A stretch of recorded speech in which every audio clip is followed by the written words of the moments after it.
barnaamijkan qubalaha Soomaalisaad waxa aaway marti noogu ah Cabdiraxmaan Sheekh Maxamed Gablax oo isagoo kamid ah siyaasiyiinta caanka ah ee Puntland ka soo jeeda waxa uu galabtay u waramay barnaamijka qubalaha Soomaalisaad isagoo oo taabanaya dhinacyo badan hase yeeshee marka hore waxa uu sheegay inuu musharax u yahay doorashada Puntland ee lagu waday inay dhacdo sanadkan 2013 bisha January 8 haddaba doorashadaas oo la sheegay madaxweyne Faroole inuu ku darsaday xukunkii hal sano oo dheeraada markii la ansixiyay dastuurka Puntland haddaba musharaxu waxa uu dood ka qabaa ku darista madaxweyne Faroole uu ku darsaday xilligii lagu ballamay in ay u kala wareegto doorashada Puntland haddaba barnaamijka Soomaalisaad TV oo maanta idinka imaanaya North America waxa halkan daawadayaal idin kala socodsiinaya anigu Caawil Nuushira ah ku soo dhow Cabdiraxmaan barnaamijka Soomaalisaad waa dhawaha Caawil aad u mahadsan tahay haddaba Cabdiraxmaan oo sheegay inuu yahay musharax madaxweynenimo ee Puntland sanadka soo socda 2013 January 8 haddaba halkaas oo ay dadku u arkaan in ay tahay arrin aad caqabad ugu noqon karta Puntland iyo siyaasiyiinteeda haddaba halku muxuu yahay maxaase ka go'an musharaxa madaxweynenimo ee Puntland Cabdiraxmaan Sheekh Maxamed Gablax galabta ayuu samid ee Soomaalisaad ugu waramay stuudiyadeeda North America Cabdiraxmaan waxaad su'aal ka keentay madaxweyne Faroole xilliga uu kororsaday maxay tahay sababta su'aasha waa keentay bismillaah alxamdulillaah wa bacd horta xilliga uu kororsaday anu ma oran karo maxaa yeelay wax sharciyan uu kororsaday oo u hirgalay oo la isla og yahay horta ma jiraan haw yaraatee barnaamij buu la yimid dad asaga uu markaas uu maartay sida ay noqotaba ha isugu yeeray oo asagu isugu yeeray buu meel ku shiriyay oo de nooc kasta leh arrinka asaga ahina arrin anagu aan legitimacygiisa iyo processka sida u dhacay si sax ahayd ma aanay ahayn isku imaatinkaasna waxaa la hor keenay dadkii nuqul asaga uu ku lifaaqay dastuurkii hore u qornaa oo oranaya haddii aad ansixisaan iyo haddii ansixinin labadaba karan qaadanayna oo wixii ay Puntland ku shaqeynaysay waa laalaynaa anaga arrinkaas arrin amaan adduunka soo ka dhaca arki jirnay waxaan dad la isugu yeeray ay haddii xataa diidaan shaqeynaya haddii kale markas shaqeynaya waxaan arki jirnay ma aha waxaan aaminsanahay Cabdiraxmaan Faroole inuu yahay madaxweynihii sharciga ahaa ee Puntland muddo 4 sano oo loo dhaariyay oo asagu u qirtay oo la isla qirsan yahay oo kitaab gacanta ku saaray taas baan ku ixtiraaminaa taasana u ogolnahay waxaan inta ka badan waxaan arkaynaa inay tahay musuqmaasuq iyo maartay wada qarfa ah oo isku dayahay inuu wax marsiyo anaga ma ahan anigu waa iska warqabnaa shacabka odayaasha waa iska warqabnaa wax barnaamijkaas diyaar u ah asagoo ku dhawaaqay oo ku qanacsan hadda habeeraatay ma jiraan bal dadka qaarkood waxay ka hadlayaan xaaladda Puntland hadda meesha marayso inayba adag tahay soo tiisi hore loogu dhaariyo u dhamaysan lahaa waa gartay hadalka keenistaada ku darsashada xilliga madaxweynaha Puntland waxa uu u maray si dastuuri ah ama sharciyan intaas oo dhanba adiga miyaanay ku muuqan Cabdiraxmaan uma umarin baan leeyahay si dastuuri ah in loo maro waxa ay tahay waxay ahaan lahayd in uu waqtiga asagu uu ku dhaartay dhamaysto maqlaysa markaas dastuurku waa wax shay weey ku darsiguna waa shay ku darsigu meel uga jiro haba yaraatee qaanuunka adduunka ama se kan Puntland uga jiro haba yaraatee mar warqad asagu soo qortay oo dastuurka kulli faaqday waanu aragnay sharcina ma haddii dastuurka la baasiyo oo dastuurku uu leeyahay 5 sano ku qoran tahay 5 sano waxay ka bilaabanaysaa dawladda soo socday ka bilaabanaysaa wax shaqo asagu ku leeyahay 4 sano loo dhaari inta diyaarad duuliso hawada markaa marayso uma gaari uma rogi kartid waa inuu horta wixii ninka waqtiga lagu siiyay oo sideedii ku dhiga markaas ka bacdi baarlamaanka hor yimaada 5 sano soo socday markaa haddii asagu baarlamaanku ay siiyaan ha qaato cid wax ka qabta maray haddii ay siin waayaan anigu malihi aniga ma noqonay ama cid kale noqonaysa ama cid baan wataa midna malihi waxaan leeyahay shacabka reer Puntland waa in ay u helaan fursad markii waqtigii dhamaado ay tartami karaan ninkii markaas wadanka wax ugu yaala waliba Cabdiraxmaan asagu de wadanka waa soo wadayo hadda record buu baleeyay recordkiisa dadka anfacaysa dalka uu qaadan baarlamaankii markii hore ansixiyay asaga oo siiba basiiray maraba tiiray marka midda aan diidayna waxa weeye waxa la yidhaha ku darsi parliamentarian government meel uguma jiro qofka hadduu isaga darsan kara markuu rabo marka hore inuu hor yimaado ma ahayn baarlamaan wax weydiisto waan gartay haddii la yidhi sharciga puntland hadda loo sameeyey ee dastuurka ah oo awalna kusoo jira waddada kala wareegii intaanu imaan madaxweyne cabdiraxmaan sheekh maxamed faroole madaxweynihii hore ee puntland cadda muuse xirsi dastuurkaas oo ahaa mid taybulka saaran oo dowladda cabdiraxmaan maxamed faroole uu isagu madaxweynaha ka yahay looga fadhiyey in ay dastuurkaas soo gudbiso hirgelisana ansixisana haddii la yidhi dastuurkii waxa uu dhigayaa muddo 5 sano ah inuu madaxweynaha puntland xilka hayn karo ugana bilaabanaysa dowladda markaa jirta lama dhihin sida aan ku hayno maqaalka ku qoran ka soo baxay markii loo fadhiyay dastuurka ansixintiisa sidii uu ku dooday madaxweyne faroole in ay 5 sano uga bilaabato dowladda uu isagu madaxweynaha ka yahay marka arrintaasi waxaa fadhiyey 480 xubnood oo ka socda golaha guurtida puntland waxaynu ka ansixiyeen cod aqlabiyad marka ma waxaad leedahay waa wax kama jiraan cabdiraxmaan waxaan leeyahay waxa weeye dastuurka waa leeyahay dhaliilo hase ahaatee in badan oo wanaagsan buu leeyahay dastuurka horta aslan waxa dastuur la yiraahdo waa waxa wadanka lagu hagaayo waxa haboonayd oo sida saxa ay ahayd dastuurka in referendum lagu ansixiyo oo shacabka wadanka u dhashay ay ansixiyaan iyagoo ansixiyaan way hadli karaan waxay qori karaan waa joogaan lama waayin wax looga baahnaa in dad loo yeero gaar loo yeero oo ansixiyaan dadka dastuurka ma jirna haba yaraatee yaa u yeeray dadka gaarka halka haddaan waxaan rabaa dadka gaarka ah baan rabaa inaan ogaado wa'ayo dadka gaarka dadka waxa u yeeray oo soo xushay cabdiraxmaan faroole soo xushay asagaa soo xushay lug dadka loo yeeray oo la yiri dastuurkii wadankii ansixinayaan oo bulshada matalayaan anagu waxaanu ahayn dad jooga oo wadanka jooga waa jooga markaas wadanka waa joogay oo hadal ka qaba nalooma ogolaan hadal baarlamaanka puntland qaybo badan oo kamida oo damcay inay yiraahdaan dadweynaha arrinta la gaarsiiyo waa la afduuba lagama ogolaan xataa hoolkii soo galaan waa loo diiday ma maqlaysaa dadka marka loo yeeray dad liista ah oo la qortay oo warqad laga yeerinayo ayaa gobolada looga yeertay meel baa lagu xareeyay waxay baasanayaan baa la yiri at the same time in alla intii oo fikrad kala qabtay oo fikradda cabdiraxmaan aan ahayn qabtay irda laga soo xirto looma ogolay bal waxa ku adkaatay binigarow soo galaan baa ku adkaatay marka wax open ah oo dadkii shacabka wadanka u dhashay u furan oo dadkii aqoon-yahanada ahaa dadkii danaynayay dadkii puntland soo aasaastay laga ogol yahay codkoodii in dadka kala hadlaan horta ma aysan ahayn hase ahaatee dastuurku asagu ahaan maamulada hore waxbay ka ogaayeen aqoon-yahana kale waxbay ka ogaayeen horey buu waxba ka jiray yani asal buu lahaa ma garatay haddiise ay dowladda tani ay tiri waa ansixinaya waxay ahayd awalan inay shacabka ansixiso tan labaad dowladdan 4 sano loo dhaariyay midda soo socota oo dastuurkana wadankii u yaala la dhaariyo 5 sano loo dhaarin lahaa madaxweynuhu ma qaban karo shaqaan loo dhaarin ma qaban karo waa in jagadan la siiyaa weeye la siiyaa asaga jagadan lama siinin shalay baa 4 sano la siiyey taasaanu ku ognahay waa ku ixtiraameynaa uma ogolin hal maalin iska daa wax kale hal maalin oo siyaada uma ixtiraafsan okay ma waxaad leedahay baarlamaanka puntland oo baarlamaanka sharciga oo dadku soo doorteen waxba kama jiraan waxay ansixiyeen ama waxay soo barboos karayaan ilaan madaxweyne cabdiraxmaan sheekh maxamed faroole isagu ma ahan qofka sharciga gacanta ku haya baarlamaankii wax dooda kama keenin odayaashii dhaqanka ee laysu keenay 480 xubnood wax hadal kama keenin marka waxaad leedahay miyaa waxaas oo dhan waa wax kama jiraan oo baarlamaankan uma shaqeyn si cadaalad ah waxaan leeyahay waxa weeye baarlamaanka puntland hadda sida loola dhaqmo oo ay dowladda puntland ula dhaqanto ma aha baarlamaan madax bannaan ma maxaad ku salaynaysaa waxaan ku salaynayaa baarlamaanka puntland ciidan ilaaliya male ciidanka madaxtooyada ilaaliya ciidanka madaxtooyaduna uma naxariistaan marka rabtid wax choice ay leeyihiin male dowladda ninkii su'aal weydiiya oo dhinaca dhaqaalaha qaasidan ka weydiiya waxa weeye waa la aaminsanaya xoog baan loo sheeganaya bal horta waa inuu jiraa horta nidaam hala ansixiyo waxa la soo biyay cod siman oo maxkamad dastuuri ah oo madax bannaan oo cabdiraxmaan faroole ka madax bannaan oo wixii dacwaa loola tikra wana jirtaa ma jirto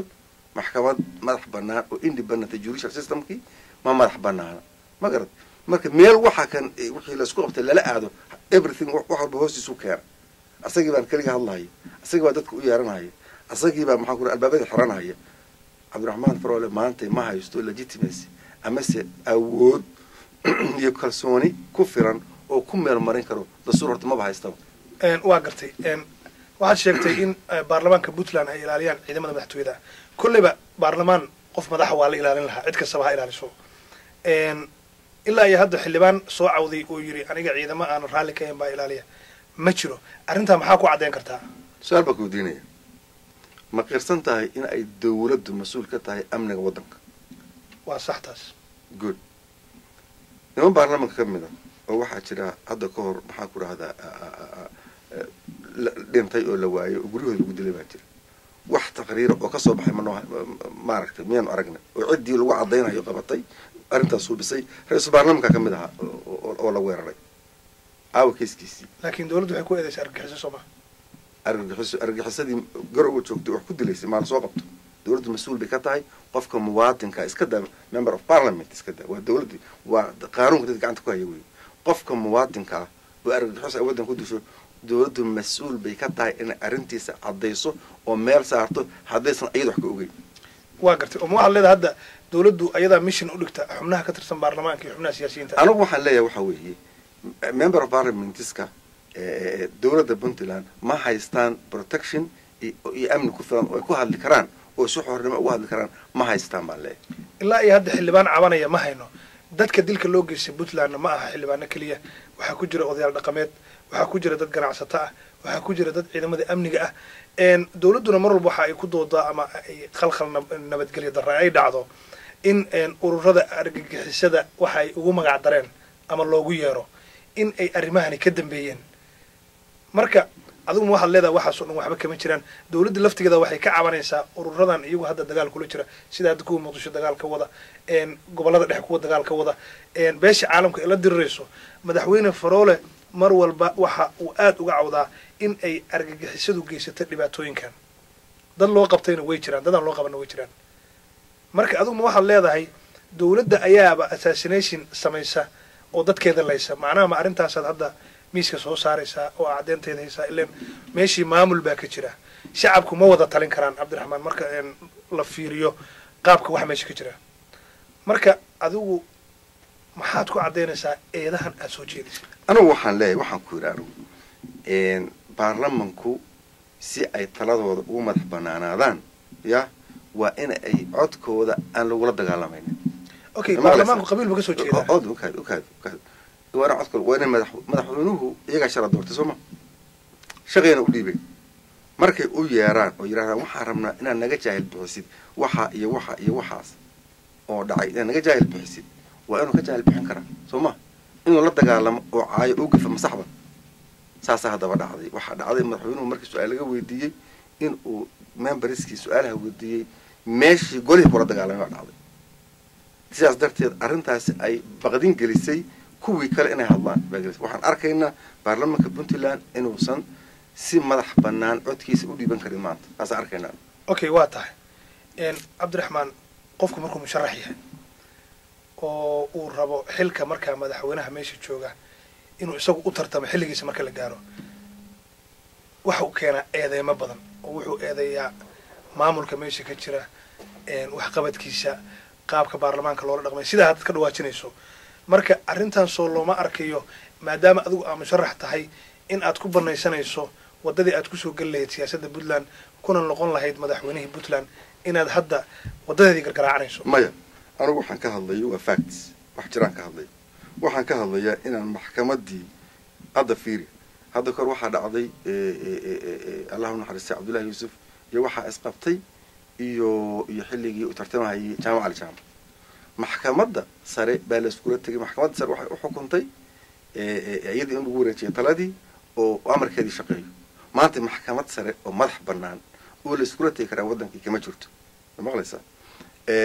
maxaan ku rahdaa hanti dhowrkii guud ee dalka ma jiro ya dawladda wax la xisaabtami karaa ma jiraan haba yaraatee. waxaas oo dhan ayaa jira oonu ka hadlaynaa. maaha wax anigu aan suubsanayo. haddaan maanta hadda usoo laabana amniga dalka usoo amniga ka hadlayna sooma. qof kasta oo muwaadina oo reer puntland oo puntland u dhashay value buu waddanka u leeyahay, qiimo buu waddanka u leeyahay. meel ka sarraysa oo qofka amnigiisa ka sarraysaana ma jirto. waxaan ognahay maalin kasta iyo ama asbuuc kasta ama bil kasta in dad reer puntland ah la dilo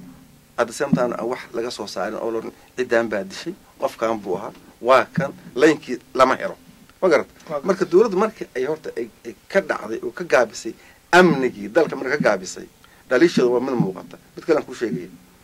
haddaad ku socoto waddanka waxaa arkaysaa isbaarooyin yaalla arkaysaa meel kasta isbaara taalo isbaaro dawladdu ay dhigatayna ma aha dad baa dhigtay dhalinyaro baahan baa dhigatay baabuurta bagaashka sida bay lacag u qaata okay waa ku gartay ma fiir hadda toobageenni oo ahaa wax muuqda baan ka hadlaynaa wax muuqdaan ka hadlaynaa toobageenni baan rabaa dib inaan ugu noqdo cabdiraxmaan waxaad ka dhawaajisay doorashada january loogu talagalay inay puntland ka dhacday sidii sharciga hore ahaa waxaa tiri ma aaminsanay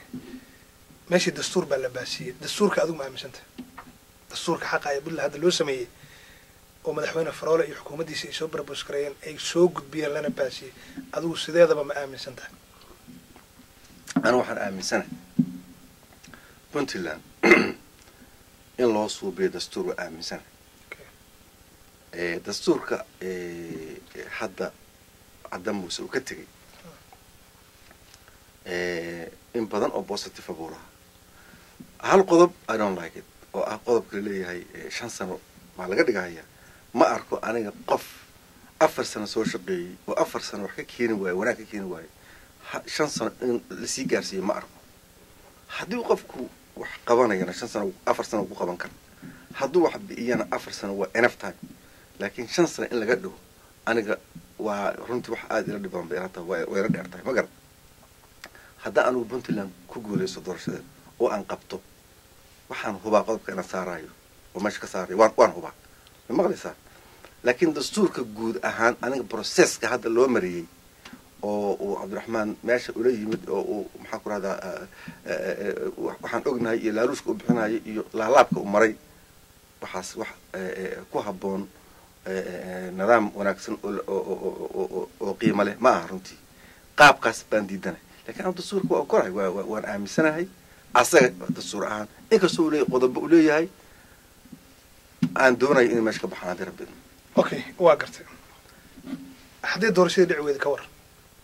adigu aada musharaxa u tahay ood leedahay january 8 2013 puntland doorasha ka dhacaysa dawladdii ka jirtay ee madaxweyne faroon oo madaxda u ahaa ayna sharci u arag doorashadaas oo ay mar hore soo barbool garaysay ama hal sano ku darsatay waqtigeeda loogu talagalay wal anagu waa sheegnay anigaa ka hadlay jenaraal cabdilaahi ciise mandar baa ka hadlay rag kale oo tartan ku jira baa saan maqlay ka hadlay shacabka reer puntland baa ka hadlay odayaasha anigu intaan ka warqabo oo muhiimka ah oo aad iyo aad qiimaha uga leh puntland oo dadka wax laga weydiiye ah ayaa ka hadlay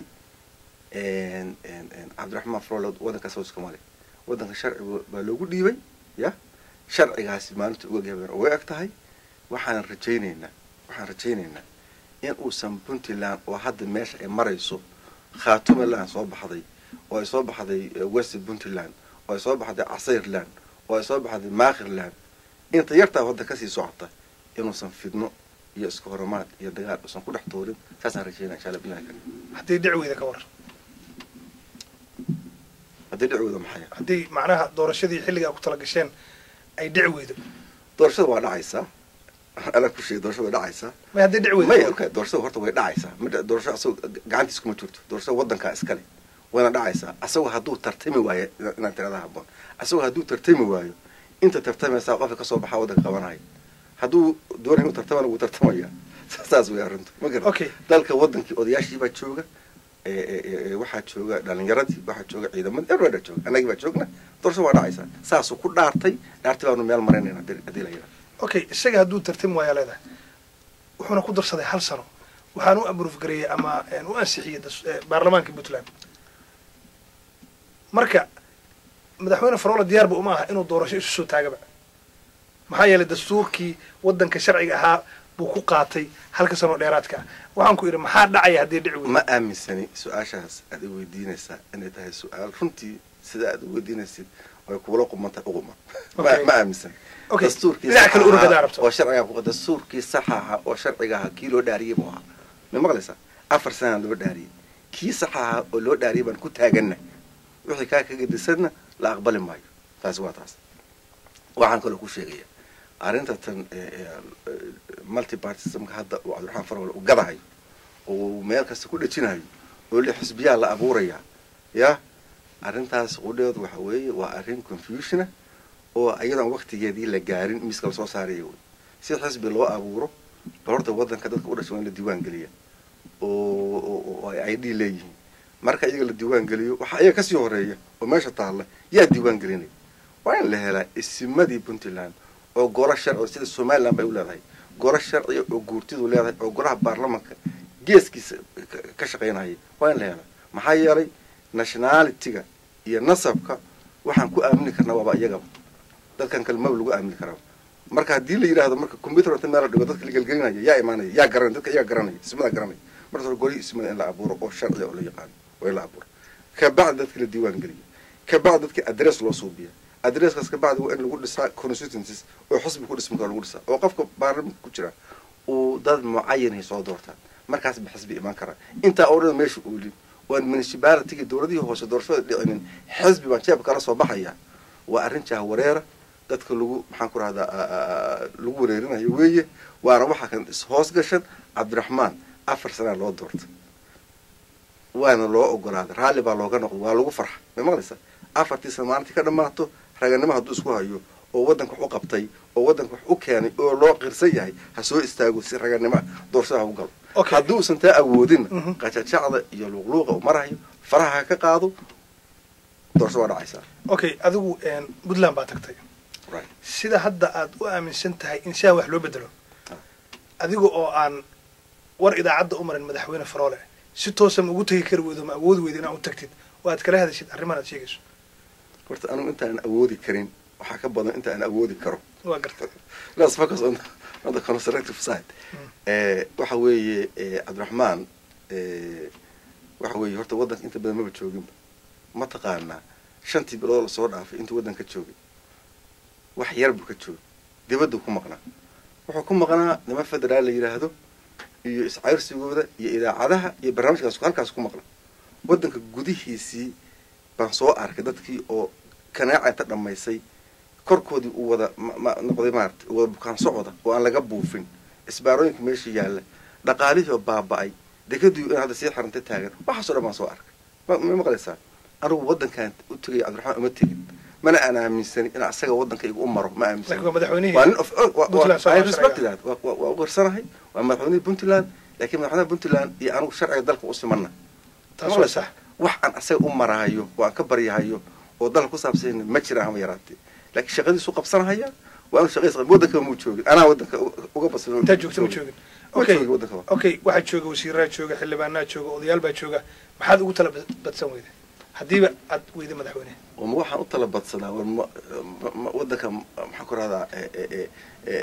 ma loo tartami karaa taas waa ku dhashay qof kasta markuu dhashay ayuu xornimada ku dhashay qofka muwaadinka ah wadankiisa inuu u tartami karo ani kaliya ma anigu u hadli maayo waxaan u hadlayaa qof kasta oo muwaadina oo tala keeni kara inuu helo chance-kaas iyaan qofna uusan dhihin ma hadli kartid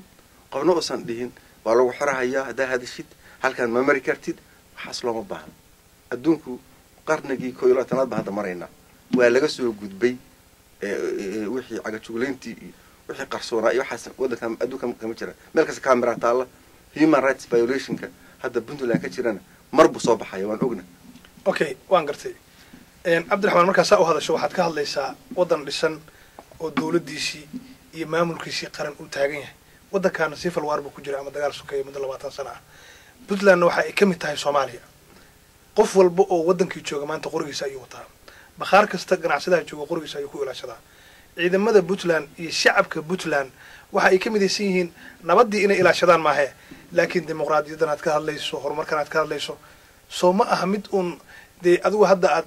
maadaama wadamada reer galbeedka ay joogto systemkooda ina ula dhaqmayso Puntland in ay ahaato see looga dhigi karaa dadka Soomaaliyeed ee Puntland ku dhaqan ama meel kale ku dhaqan waa dad bani aadam oo Ilaahay abuuray oo 9 bilood ku dhashay waxay suubin karaan wax kasta oo qof kale bani aadam suubiyo suubin karaan khaasatan wadanka yaga waa wadan aanu sida hadda Masar oo kale iyo wadamada qaarkood oo kale oo sistema hore oo qadiim ah oo bedelkood adag yahay ay ka soo jireen maaha waa wadan laga dhisi karo system cusub oo dadka u shaqeynaya oo ku dhisan daryeelka dadka ku dhisan waa laga dhisi karaa waxaan aaminsanahay rajadaasi inay mid aada u dhow tahay waan aaminsanahay laakiin loo baahan yahay leadershipkii iyo dadkii hogaamin lahaa waxaas oo waddanka geyn lahaa oo iska kaashan lahaa in loo baahan yahay maxaa fiiri waddanka waxaa lagu horumarin karaa in maskaxda iyo aqoonta dadka u dhashay la keeno ma aha in group yar oo ayagu ama friends asxaaba ama si kale isku garanaya ay maxaan ku rahdaa iska kaashadaan oo wixii wataan maaha waa in maskaxda la furaa waa in qofkii mashruuc keeni kara mashruucii lala kaalmeeya dawladdu waa in iyadu mashaariic dadka la dhisto wey ganacsaduna ay markaas ay hirgashadaan hadday tahay waxaa la soo dejinayo hadday tahay waa in wax soo saar laga soo dhex saaraa oo warshadihii loo gudbaa magar waddanka qalin xataa ma suubino miyaan taas ceeb ahayn see lagu sameynaa 13 sano dawlad ahayn hadda maamul ahayn puntland 13 sano waanu maamulka ahayn waxaa dadka loogu dhiibay oo odayaasha iyo isimadu markay shireen oo ay waqti geliyeen bay foodadii diideen ayay ku talagaleen in la helo nidaam dawladeed loo gudbo soo ma waxaa dhacaysa every 4 years 4 sano kasta in lagu soo noqdo oo la yiraahdo waxba dhisan weynay baarlamaan noo soo xulo oo qabaa'ilka nooga soo xulo midda meeshu ka taagan dhibtu ka taagan tahay waa dadka talada haya oo aan system dhisi karin waa tahay haddii adiga maanta Puntland lagu doorto dadka aad keensan lahayd maxaa ku soo xulan lahayd wel dadka waxaa lagu soo xulayaa aqoon iyo waay aragnimo okay halkaa igu jooga Cabdiraxmaan maanta Cabdiraxmaan Sheekh Maxamed Faroole xukuumaddiisa wasiirada ka tirsan waxaan u malaynayaa inaan aqoon la'aan lagu tilmaami karin booska adiga aad joogto maanta haddii lagugu eedeeyo sida hadda aad u eedeynayso xukuumadda madaxweyne Cabdiraxmaan Sheekh Maxamed Faroole maxaad ka oran lahayd dhegeyso aqoontii oo taala ya dadkii experience-ga way aragnimada lahaa oo aqoontii lahaa oo jooga haddaan la shaqo gelinin ya aqoontooda waxba tari mayso waxaa la rabaa nidaam furan oo maxaa ku rahdaa dadku ay isla hadli karaan wasaaraddan iyo wasaaraddaas hay-adda iyo hay-addaas qofka mashruuca wada 3 maalmood gudahood mashruuciisi lagu hirgeliyo laakiin waxa hadday tahay qofkii mashruuc la yimaada waa in madaxweynaha arka ya waa in madaxweynaha arka oo sugaa 3 bilood madaxweynaha waddanka ma joogo waxaan ka warqabaa anigu ogsoonahay wasiirada cabinet ministers dawladda Puntland hadda qaar ka mid inay ku qaadato 3 bilood madaxweynaha inay arkaan oo is u gali karin ma ogsoonahay sida shaqada soo qabsanay marka ninkaas waxaana ma aha qofku aqoonta u leeyahay kaliya ma aha waa sida qofka talada haya oo dadka shaqada ugu dhiibo wey maqlaysaa waxaa ma adiga cadeen u haya oo arkay mase waa arrin dad sheeke isugu yimi idin dhex martay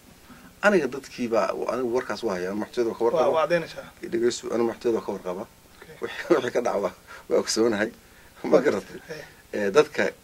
maxteedo jooga kulligood habi kuma wada aha sida wax u socdaan ma garatay waana ka warqaba waxaan ogsoonahay rag wasiiro ah oo wasaaradooda ka yimid maxteedo galay in laga celiyo maalin kasta waa tahay waqtiga nagu yar aawadiis Cabdiraxmaan maxaad ku amaanaysaa maanta dawladda Faroole intii ay joogto wax ay qabatay in wuxuun Allah ka dhigay wax aad leedahay waa la tilmaami karaa maanta ma jirtaa ilayn siyaasiyiinta Soomaaliyeed ama dadka Soomaaliyeed waxa inta badan la arkaa in la is eedayo laakiin waxa qofka uu u leeyahay maaragtay abaalmarin in lagu siiyo ama wax qabadkiisa maxaad adigu maanta ku tilmaami lahayd madaxweynaha Puntland iyo xukuumaddiisa iyo baarlamaankiisaba oo ku muuqda indhaha way qabtaan mase waa zero horta xukuumaddu madaxweynaha kaliya ma aha xukuumaddu waa qaybsan tahay waxaan aaminsanahay baarlamaanka Puntland hadda ka jira haddii uu heli lahaa dawlad la shaqaysa oo ku ekaata shaqadeeda baarlamaankan u daysa qaanuunkiisa hawshiisa u daysa haddii uu heli lahaa waxaan aaminsanahay baarlamaankaasi in badan inuu ka gudbi lahaa oo system la'aanta maanta jirta oo system u gudbi lahaa oo encouragement iyo funding in maxaa kharashkii iyo geesnimo galintii hadduu dawladda ka heli lahaa iyo xornimo oo hadalkii intaa hadduu heli lahaa horta anigu hay-addaas waxaan qabaa in ay hadeerna ay maxaa ku rahdaa aysan xumayn intaasna ay kasii fiicnaan lahayd haddii dawlad fiican oo ay heli lahayd horta maamulka hadda jira kama tirsani oo maamulku insider ah oo meeshuu file dhigay iyo meeshuu wax ka saxay iyo intaas oo wax uu qaylinayo oo dadka horta qaylinayo oo mashruuc baan geeyay oo mashruuc iyaba hirgelin oo dalad ma waa liilu gooyele oo ba arkaa ma ogi anu wax hadda ile maxaa ku rahdaa waxaas la soo siiyay oo waxaas la ila fududay anu waxaan arkay dadkii laamiyada rabay inay dhiso dadkii bangiyada raba in la dhiso dadkii reer warshax in la dhiso kulligood waa qaylinaya waxayna leeyihiin dawladdii gacan kama helin waxaan ogsoonahay airbortka boosaaso oo caddan muuse janaal caddan muuse asagoo ku mahadsan aad ugu mahadsan u dhisay maxaan ku rahdaa sarta weyn u dhisay runwaygii inuu weli habaas yahay anaa ka degay maalin dhawood arkay oo ka nax weli waa habaas boor baa ka karaaya marka anigu bal ii sheega waxaad idinkaa ogay waxa cabdiraxmaan farool u qabtay oo maanta asagoo miiska soo saarayo hadduu og yahay baarlamanka hore imaan la horkeeni lah wuxuu uga cararayo isaga og waa gartay ugu dambayn january 8 haddii doorashada dhici weydo ka war cawlow waa su-aashii ugu dambaysa aan rabo barnaamijkan kusoo gabagabeyn cabdiraxmaan hadday dhici weydo ka war cawlow dalkan waxa waa dalkayagi waa gurigayagi waa hooyo wey keliga talisna ma qaadi karo keliga talis wuxuu burburiyey dawladdii soomaaliya ee dawladdayadii ahayd buu burburiyey haddii aan dawladdii 69kii naloo dayn lahaa oo iska jiracsan naloo dayn lahaa maantay adduunyada horu martay oo wax gaartay oo dhisatay baan kamid ahaan lahay nin baa soo orday oo caqligiisii iyo taliisa ayaa tusay xukunka inuu boobo soo ma laba kale doorasho ku ukaadi qabyaaladna ma ahayn wax kalena ma ahayn waxay ahayd military taladii boobi waay soo ma meesha ayna geeyeen dharka haddii ku dhulka soo dhigaysaa keliga talisnimada waa ujeednaa annagu midda aan naga go-an waxaa weeye puntland keliga talisnimo inay ka baxdo gacanta ka baxdo ninku hadduu tabar isku hayo miiska ha soo saaro waxaan codsanayno waxa weeye sinaan cabdiraxmaan iyo annagu waa u simanahay dalka kuwa hadda aan weli hadlin waa noola siman yihiin maamooyinku waa everybody waa loo siman yahay 4 sana loo dhaareeyey si ragannimo ah baashaa furay sidii generaalkii usoo saaray caddan muuse miiska usoo saaray ha usoo saaro miiska caddan muuse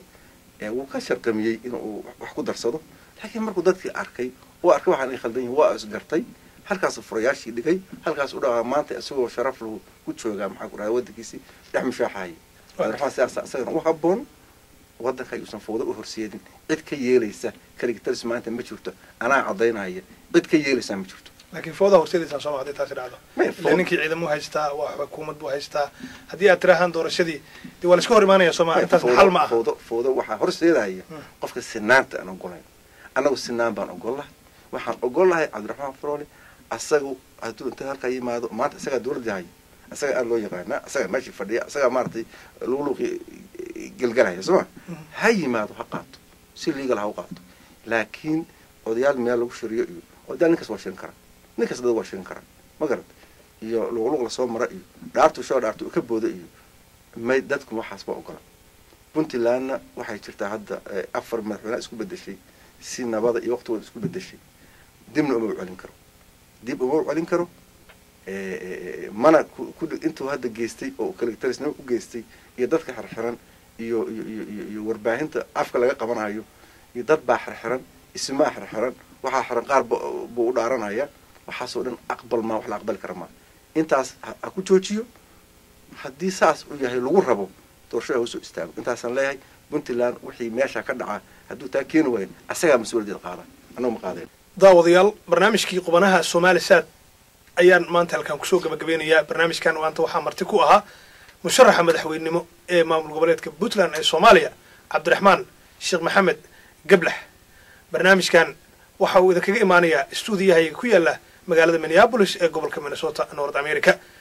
daawadayaal barnaamijka Soomaalisaad waxaa soo diyaariyay iskuna soo dubriday Maxamed Cali Xuseen waxa kaloo barnaamijkan dhinaca farsamada gacan ka geystay aadan anteno aniga oo cawla ayaa idin la socodsiinayay intaan barnaamijka lamida daawadayaal dib ugu kulmi doono waxaan idin leeyahay nabadgelyo iyo nooli kulanti meel kastoo aad naga daawanaysaan